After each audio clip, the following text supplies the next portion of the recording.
Welcome to the ToolHound Learning Center. Let's look at rescinding approval for an unpicked or partially picked transfer request. This transfer request is approved but not fully picked. We can unapprove it to add, change, or remove inventory from the request that hasn't already been transferred. The existing transfer will not be affected.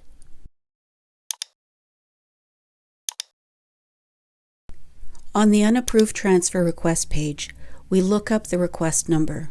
Use the to and from locations to confirm this is the correct request, then click Save. When we refresh the transfer request, the approval flag is removed. The Details tab can be edited except for the two transferred parts.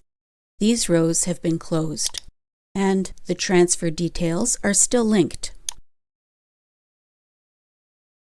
Thanks for watching this video from the ToolHound Learning Center. For any questions, contact our support team.